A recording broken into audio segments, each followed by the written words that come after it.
የጦርነቱ መራዘምም ለብዙዎች እድል ፈጥሮላቸዋል። ድሮ የመከላከያ ሰራዊት አዛዦች ተጠቃሚ የሚሆኑት ሰላም አስከባሪ ሆነው ወደ ውጭ ሀገር ሲሄዱ ነበረ። አሁን የክፍለ ጦር አዛዥ መሆን ነው ትልቁ ነገር። ወደ ውጊያ ወደ ግንባር ሄዶ አዛዥ መሆን ከፍተኛ ሉክሬቲቭ የሚባል ገቢ ማስገኛ ሆኗል። ይሄ ደግሞ የጦርነቱ መራዘም እንዲሁም ለእያንዳንዱ ለምታካሄድበት ጦርነት የሚከፈል ክፍያ የሰራዊቱ አዛዦች ቢያንስ ማዕከል ላይ አዲስ አበባ ላይ ማግኘት የማይችሉትን ጥቅም ወጣ ብለው በጦርነቱ ያገኙ እንደሆነ ነው እየተገለጸ ያለው። በዚህ ላይ ዘርዘር ያለ መረጃዎችን አቅርበናል። ከታማኝ ምንጮቻችን ያገኘነውን ዋቢ በማድረግ የመከላከያን አስተያየት ለማካተት ሞክረናል፣ አልተሳካልንም። ሌላው በዘመቻ ደም አሊ በተማረኩ ምርኮኞች ላይ ዛሬ የድሮን ጥቃት ተፈጽሟል። የአማራ ፋኖ ብሔራዊ ኃይል ምስራቅ ቀጠና ምኒልክ ዕዝ ነው መረጃውን የላከው። በሰሜን ወሎ ዞን ቡግና ወረዳ በተፈጸመው የድሮን ጥቃት በቅርቡ በዘመቻ አደም አሊው አባናደው የተማረኩት አንድ ኮሎኔል እና ከሳቸው ጋር የነበሩ 3 ምርኮኞች እንደዚሁም እነሱ አርፎባቸው የነበሩ ቤተሰቦች ባልና ሚስቱ ህይወታቸውን ማጣታቸው፣ በርካታ ሲቪሎች መቁሰላቸውን እና መሞታቸውንም እንደዚሁ በመረጃው አመልክተዋል። በተደጋጋሚ የድሮን ቅኝት ይካሄድ እንደነበርና ማታ ላይ 4 ጊዜ የድሮን ጥቃት ተፈጽሞ ኮሎኔል ዘሪሁን ማሙዬ የተባሉት በቅርቡ የተማረኩት ኮሎኔል እና ሌሎችም 3 አብረዋቸው የነበሩ ምርኮኞች ናቸው የተገደሉት። ሲቪሎቹ ምን ያህል እንደተገደሉ ግን የታወቀ ነገር የለም። በፋኖ አባላት ላይም ግድያ አይፈጸም በመረጃቸው ላይ አላመለከቱም። እንደዚሁም ዛሬ በምስራቅ አማራ ኮር 1 ኮር 2 እና ምኒልክ ዕዝ ከመከላከያ ሰራዊት ጋር በጮቢ ግንባር እና በተኩለሽ አካባቢ ከፍተኛ ውጊያ አካሄደው ድል ማግኘታቸውንም እንደዚሁ ገልጸዋል። በተመሳሳይ የውጊያ ዜና የአማራ ፋኖ ህዝባዊ ድርጅት በላከልን መረጃ በአጣዬ ከተማ አካባቢ በተደረገ ውጊያ ድል እንደቀናውም እሱም አስታውቋል። ዛሬ በተላከው መረጃ ከአጣዬ ኤፌሶን ከተማ ወጣ ብሎ በሚገኘው በርግቢ ቀበሌ ላይ ነው በ103ኛ አየር ወለድ ኮማንዶ ክፍለ ጦር ላይ ጥቃት የተፈጸመው። በዚህም ከፍተኛ የሚባል ድል እንዳስመዘገበ ገልጿል። ሌላው ያነሳ ነው በመከላከያ ሰራዊት አባላት መካከል ትናንትና በነበረ የእርስ በርስ ውጊያ አንድ የመከላከያ ሰራዊት አባል መገደሉና 3 መቁሰላቸውን ጥቃቱ የተፈጸመው ገበዝ ማርያም ወይም በቋሪት ወረዳ ገበዝ ማርያም ከተማ ከምትገኘው ከበጎ ቀበሌ አካባቢ ላይ ነው። የግጭቱ መንስኤ ግን ምን እንደሆነ ለማወቅ አልተቻለም። አንድ መረጃ ላክልና ላጠናቀው እንደማገኝ በአዚሁ በአማራ ክልል በልጅ አሞር ቀበሌ የአርሶ አደሮች ሰብል በመከላከያ ሰራዊት አባላት መዘረፉን መረጃዎች ደርሰውናል። የቴዎድሮስ ዕዝ 109ኛ ኮር 77ኛ ክፍለ ጦር የላከልን መረጃ እንደሚያሳየው በቁጭ ከተማ መሽጎ የተቀመጠው መከላከያ ሰራዊት አባላት በትናንትናው ዕለት ገዳም ልጅ አሞር ቀበሌ በመግባት የአርሶ አደሮችን ጤፍ ዘርፈው እንደዚሁም ሌሎችን መውሰድ ሲያቅታቸው ወደ 30 ኩንታል አቃጥለው 3 የቁም ከብቶችን በመግደል በንብረት ላይ ከፍተኛ ጉዳት ማድረሳቸውን ገልጸዋል። ዘረፋ የተፈጸመባቸው አርሶ አደሮች አቶ ሀብታሙ አያሌው፣ አቶ አለሰው ተፈሪ፣ አቶ ብርሄ ተገኝ፣ አቶ ሙሌ ገላው ናቸው። ይሄን እርምጃ ለምን እንደተወሰደ በግልጽ ያስቀመጡት ነገር የለም። እንዲህ አይነት ተደጋጋሚ ጥቃቶች እንግዲህ በመከላከያ ሰራዊት አባላት እንደሚፈጸሙ የተለያዩ መረጃዎች ያሳያሉ። በኋላ በውይይታችን ላይ እናነሳዋለን። እንደማገኝ አመሰግናለሁ ፋሲል ስለ መረጃዎቹ። በእኔ በኩል በቀጥታ እንደው ወደ አንድ ጉዳይ ነው የምገባው። ትላንት ቢቢሲ ባወጣው የምርመራ ዘገባ ፋሲል እንደምታስታውሰው ይሄ የምርመራ ዘገባ በከፍተኛ ሁኔታ የተሰራ ነው። ናይሮቢ ያሉ የቢቢሲ ጋዜጠኞች የተረባረቡበት ነው። ከ43 ጤና ጣቢያዎች መረጃ ተሰብስበው ወደ 2697 ሴቶች ተደፍረዋል። እድሜያቸው ከ8 እስከ 68 ይላልና ይሄን ለሰማ ሰው እንቅልፍ አያስተኛም። ይህንን መረጃ እንግዲህ በተለያየ መንገድ እኛም በአማራ ክልል ከሚካሄደው ውጊያ ጋር ተያይዞ ስንዘግብ ቆይተናል። ቢቢሲ በምርመራው ዘገባ አጠናክሮታል። ሌላው ዓለም አቀፍ ማህበረሰብ ምን እርምጃ ይወስዳል፣ ኢትዮጵያኖችስ በቁጭት ምን ያደርጋሉ የሚለውን በሂደት የምናየው ነው። እንደዚሁ አሁንም ልብ የሚያቆስል ነገር ትላንትና በሰከላ ወረዳ በቡድን ተደፍራ ህይወቷ ያለፈው የ14 ዓመት ታዳጊ ህፃንን በተመለከተ ኤምኤስ መረጃ አግኝተዋል። ማብራሪያም ይፈልጋልና ይህንን ጉዳይ ለማጣራት ቀጥታ ወደ ፋኖ አይን አዲስ ዋለልኝ የአማራ ፋኖ ብሔራዊ ኃይል ምዕራብ ቀጠና ቴዎድሮስ ዕዝ ሴቶች ጉዳይ ኃላፊ አግኝተናታል። ፋኖ አይን አዲስ ስለ ጊዜሽ አመሰግናለሁ። ይሄ ዜና ሰምተናል። ቃል ኪዳን አዲስ ትባላለች። ምናልባት በሰከላ ወረዳ ግሽ አባይ አንደኛ ደረጃ ትምህርት ቤት የአራተኛ ክፍል ተማሪም እንደሆነች ተገልጿል። እስቲ ይህን ነገር እንደው ከአካባቢው ያገኛችሁትን አጠቃላይ መረጃ ይዘሽ ማብራራት ከተቻለ። እሺ፣ አመሰግናለሁ። ያው ትናንትና ህዳር 10 ቀን 2018 ዓ.ም በሰከላ ወረዳ ግሽ አባይ ከተማ የተፈጠረው ነገር በጣም ህብረተሰቡን ያሳዘነ፣ ቢቢሲ ያወጣውን የሴቶችን ጥቃት በአማራ ክልል ያለውን ሁኔታ እንደቀጠለ የሚያሳይ ሌላ አዲስ ክስተት ነው የተከሰተ። ተማሪ ቃል ኪዳን አዲሱ ታፈረ ትባላለች። የ14 ዓመት ህፃን ስትሆን የሰከላ ወረዳ ግሽ አባይ አንደኛ ደረጃ ትምህርት ቤት የአራተኛ ክፍል ተማሪ ናት። በትናንትናው ዕለት በሰከላ ወረዳ ግሽ አባይ ከተማ እናቷ ከምትሰራበት ምግብ ቤት እየሰራች ባለበት ሰዓት የብልጽግና ወታደር የሆኑት ወደ ቤታቸው ሂደው ለጥያቄ ትፈልጊያለሽ ብለው ከእናቷ ለይተው በመውሰድ ወደ ጫካ ነው ቀጥታ ይዘዋት የሄዱ። ህብረተሰቡ እያየ ነው እንግዲህ ለጥያቄ ፈልገናት ነው ብለው በቀን የወሰዷት። ከወሰዷትም በኋላ አሽኳር የሚባል ከከተማው ዘወጣ ብሎ ጫካ አለ። እዛ ጋር በቡድን ከደፈሯት በኋላ ይሄ መረጃ እንዳይወጣ እዛው በ3 ጥይት መተው ገለዋታል።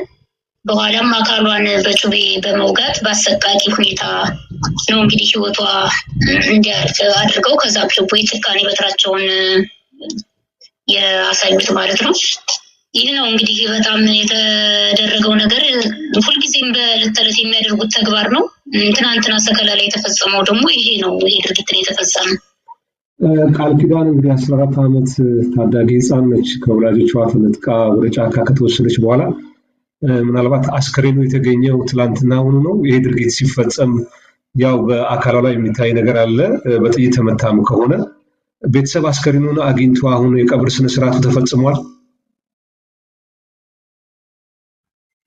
ሰከላ ከተማ ተፈጽሟል። ህብረተሰቡ ሁሉም ህዝባችን ባለበት ነው በቁጭት ያው የተቀበረች። ግን ይህንን ቤተሰቦቿን ለማግኘትም ሆነ ሌላውን ለማቅረብ ለሚዲያ የሚሆን አልተገኘም። ያው በጠላት ቁጥጥር ውስጥ ስለሆነ አካባቢው ወጥተው ለመናገር አይችሉም እንጂ ያው ማጣራት ይቻላል።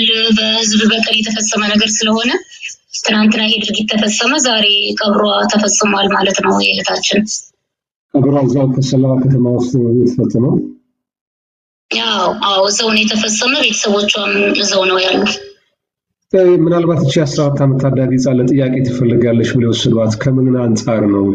ለፋኖ ትሰልላለች ወይስ መረጃ ታቀብላለች በሚል ነው? ወይስ እንደው ለጾታዊ ግንኙነት የሚፈልጋት ወታደር ሁኔታውን አጋጣሚውን በመጠቀም ወደ ጫካ ይዞ በመውሰድ ይህን ድርጊት ፈጽሟል ማለት? ምናልባት ለዚህ ይሄ እሷ ላይ ጥቃት ለመፈጸም ምክንያት የሆነው ነገር ይታወቃል? ከአካባቢው መረጃ ካገኛችሁ? ያው ምክንያቱ አይታወቅም። ልጅት ህፃናት እንግዲህ የአራተኛ ክፍል ተማሪ ናት። ገና 14 ዓመቷ ነው። እነዚህ የብልጽግና ሰራዊቶች በተደጋጋሚ እየሄዱ እዛ ምግብ ቤት ይጠቀማሉ። እናቷ ምግብ ቤት እና ጾታዊ ትንኮሳም እንደዚህ ያደርሱባት ነበረ። የመፈለገ አዝማሚያም ነበረ። የዛን ቀን ግን ይህንን ወንጀል ለመፈጸም ሲፈልጉ ነው ከእናቷ ወይም ከህብረተሰቡ ነጥሎ ለመውሰድ ነው ይህንን ምክንያት የተጠቀሙት። ለጥያቄ ፈልገናት ነው ብለው ነው ከከተማ ይዘዋት የወጡ እንጂ ምንም ከሌላ ጋር የሚያገናኘው ነገር ምንም የለም። ግን ድርጊቱን ለመፈጸም እና ከከተማ ከሰው አይን ይዞ ለመሰወር ያደረጉት ምክንያት ነው። ከቤት ይዘዋት ከወጡ በኋላ ወዲያው ነው ይሄ ድርጊት ተፈጽሞ በጥይት ተመታ። ማታ ላይ አስከሬኗ የተገኘው። አስከሬኗን እንዴት ነው የተገኘው? ወታደሮቹ ወሰዷት። ከዛ በኋላ ወላጅ አካባቢ ላይ ፈልጎ ነው ያገኘው? ምናልባት ከምትኖርበት ቦታ የወሰዱበት ጫካ ርቀት አለው? ከከተማው ትንሽ ወጣ ብሎ ነው ይዘዋት የሄዱበት ቦታ። ከደፈሩ በኋላ እና በቡድን ደፍረው ከዛም በጥይት ከገደሏት በኋላ እዛው ቦታው ላይ ጥለዋት ነው እነሱ የሄዱ። ይህንን በአካባቢ ሲመለከት የአካባቢ ሰው ይመለከት ነበረ በርቀት። በኋላም እነሱ ገድለዋት ጥለዋት ከሄዱ በኋላ ወዲያውኑ አንስተው ወደ ቤት ወስደዋታል ማለት ነው። እና ይዘዋት እንደሄዱ ወዲያውኑ ነው ይህን ድርጊት የፈጸሙ።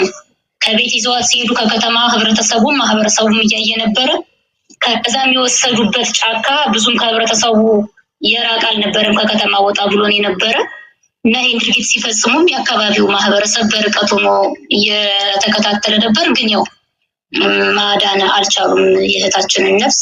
እንደዚህ አይነት ወንጀል ተፈጸመ። በጣም ነው የሚያሳዝነው። ጉዳዩን መከታተላችን ማጣራታችንን እንቀጥላለን። ፋኖ አዲስ እግረ መንገዴን ካገኘሁሽ ትላንትና ያው አንቺ እንግዲህ ነፍጥ አንስተሽ የአማራ ህዝብ የገጠመውን የህልውና ፈተና ለመቀልበስ ማንኛውንም ዋጋ ከፍላለሁ ብለሽ ወስነሽ ጫካ የምትገኝ ፋኖ ነች። በነገራችን ላይ ፋኖ መጠሪያ የወል ስለሆነ ነው። አንዳንዶች ፋኒት ስለሚሉ እንዳያምታታ ይሄንን ምናልባት እንደው ማስታወሻውን ጣል ለማድረግ ነው። ፋኖ አዲስ ትላንት ቢቢሲ ያወጣውን የምርመራ ዘገባ በአማራ ክልል በ22 ወር ውስጥ ወደ 2697 ሰዎች ጾታዊ ጥቃት ወይም አስገድዶ መድፈር በሰራዊቱ መፈጸሙን የምርመራ ሪፖርት አውጥቶ ነበረ። ይህን ስትሰሙ ምናልባት መሬት ላይ ስላላችሁ ምን ስሜት ፈጠረባችሁ? እንደ እንስት እንደ ሴት በተለይ ያው እኛ የተለየ እንትን የተሰማን ነገር የለም። ያው እንደው በዓለም አቀፍ ደረጃ ቢቢሲ በገለልተኛ ወገን አጣርቶ ቁጥሩ በትንሹ ቢሆን ስላሳወቀልን እንደው በጥሩ እንትን ይዘነዋል እንጂ እኛ በቦታውም ስለምንገኝ በአካባቢያችን በማህበረሰባችን እየደረሰ ያለውን ነገር በዕለት ተዕለት ስለምንሰማ ቁጥሩ ከዚህም በላይ ነው። ያው እንደተባለው ከ43 በአማራ ክልል ካሉ ጤና ጣቢያዎች ውስጥ ከ43 ብቻ የተገኘ ማስረጃ ነው ይሄ ማለት ነው። ስለዚህ አጠቃላይ በጤና ጣቢያ በአማራ ክልል ያሉት ላይ ቢሰራ ደግሞ የዚሁን እጥፍ ነው። ሌላው ደግሞ አብዛኛው ተጎጂ ሴቶቻችን ጠላት በሚንቀሳቀስበት ቦታ ዘው ስለነበሩ ወደ ጤና ጣቢያ ለመሄድ የሚፈራሉ። ለህብረተሰቡ፣ ለጎረቤት፣ ለማህበረሰቡም እንዲታወቅም ስለማይፈልጉ ብዙዎች ተሸፍነው ነው የተቀመጡ እንጂ ቁጥሩ ከዚህም የጥፍ ከዚህም በላይ ነው። ያው እንደው ለእንትኑ እንደዚህ ተጣርቶ መቅረቡ ይበል የሚያሰኝ ነገር ነው እንጂ ቁጥሩ ከዚህ በላይ ነው። የምናየው ነገር ስለሆነ ለኛ አዲስ አይደለም።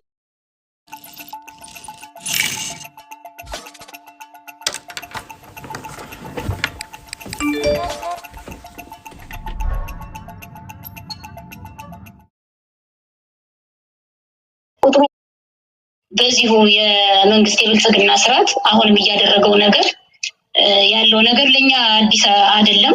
እንደውም ቁጥሩ በጣም የወረደ ነው። ከዚህም በላይ ብዙ ነው።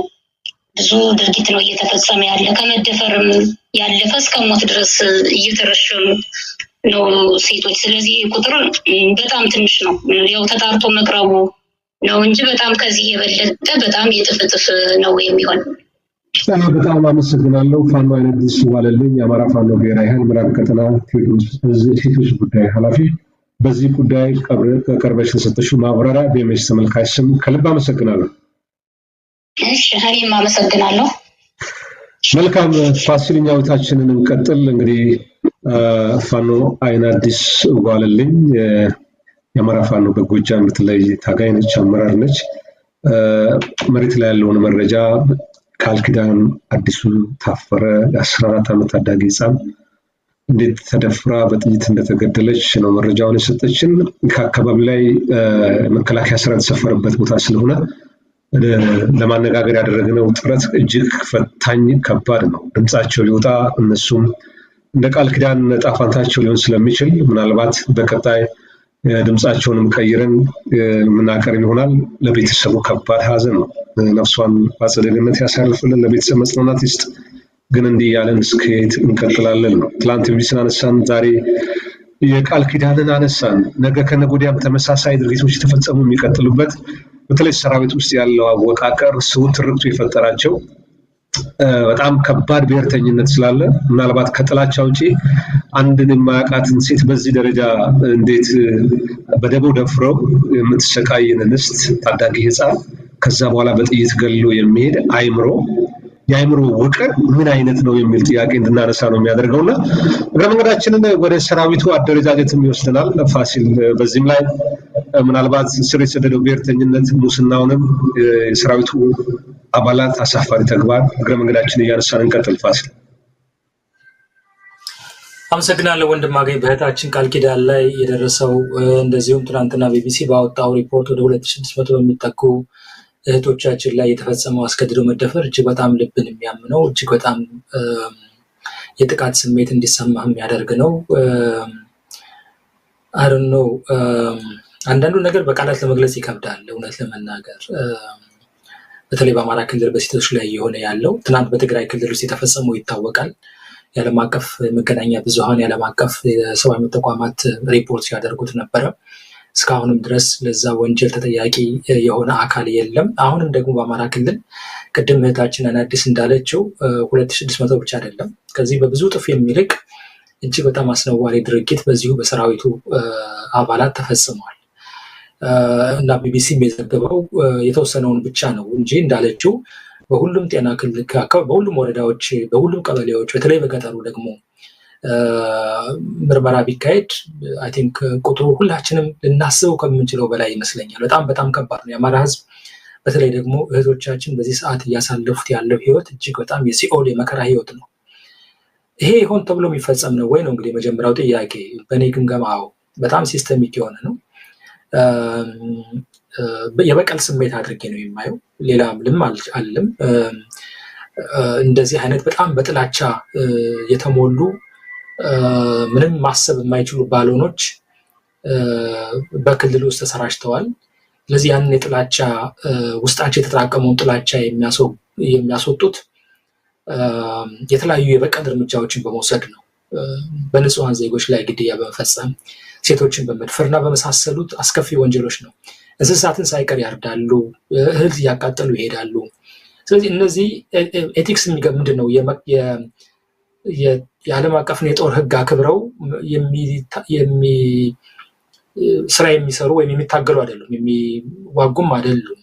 ጀስት ይሄ በቃ በቀል የሆነ የአንድን አካባቢ ማህበረሰብ የማጥፋት ዘመቻ ነው እያካሄዱ ያሉት እና ይሄ ደግሞ ተደብቆ የሚቀር ሳይሆን ይኸው ዛሬም ቢቢሲ እንዳጋለጸው ነገ ከነገ ወዲያ የሚወጣ ነው። የትኛውም ወንጀል በምድር ላይ ተደብቆ አይቀርም። ዛሬ ስልጣን ስላለህ ለተወሰነ ጊዜ ላትጠየቅ ትችል ይሆናል፣ ወይም ማትጠየቅ ሊመስልህ ይችል ይሆናል። ነገር ግን ጊዜ ዘንበል ይላል፣ ነገሮች ይለወጣሉ። የእነዚህ እህቶቻችን ደም በከንቱ ፈሶ አይቀርም።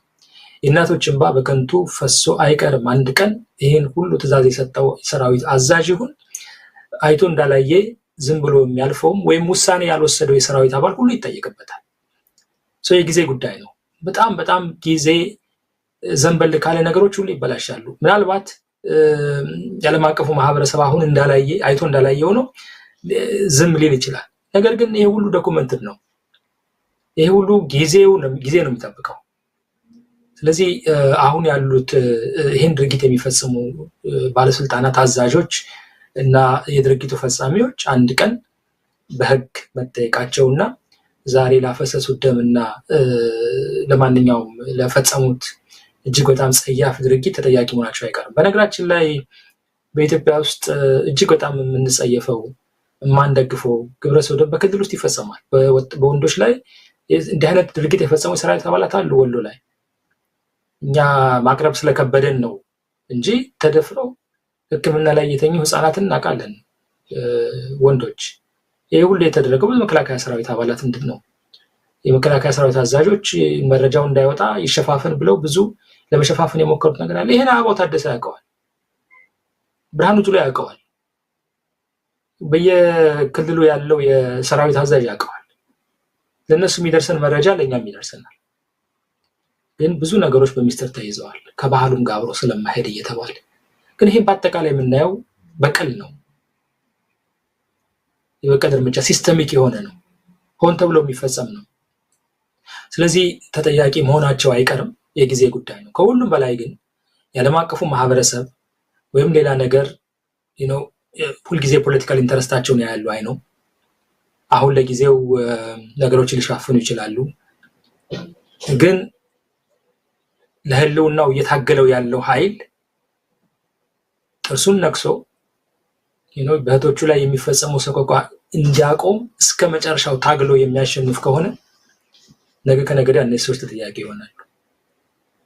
ነገር ግን በውስጥ ሽኩቻ ታጥሮ በተለያዩ ጥቃቅን ማይነር በሆኑ ጉዳዮች ላይ የተለያየ ትግሉን የሚያራዝመው ከሆነ ማያሸንፍ ከሆነ ግን እንደዚህ አይነት ወንጀለኞች እስከነ ወንጀላቸው ሊኖሩ ይችሉ ይሆናል ለተወሰነ ጊዜ ማለት በስልጣን ላይ እስካሉ ድረስ።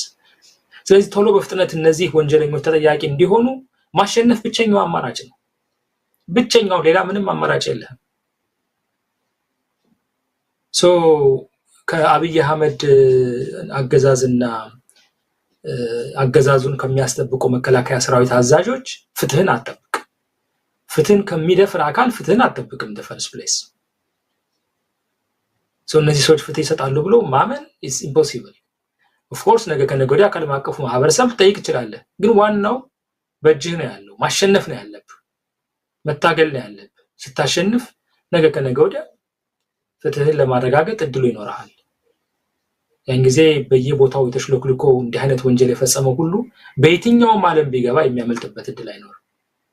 ያማል ወንድማገኝ፣ እንደ ዜጋ እንደ ሰው እጅግ በጣም ያማል። ምንም አለማድረግ ደግሞ የበለጠ ያማል ነው። ነገር ግን ፍትህ አንድ ቀን ለነዚህ ሂደቶቻችን፣ ፍትህ አንድ ቀን ለተጎዱ ወላጆች ትመጣለች። እሱን አምናለሁ።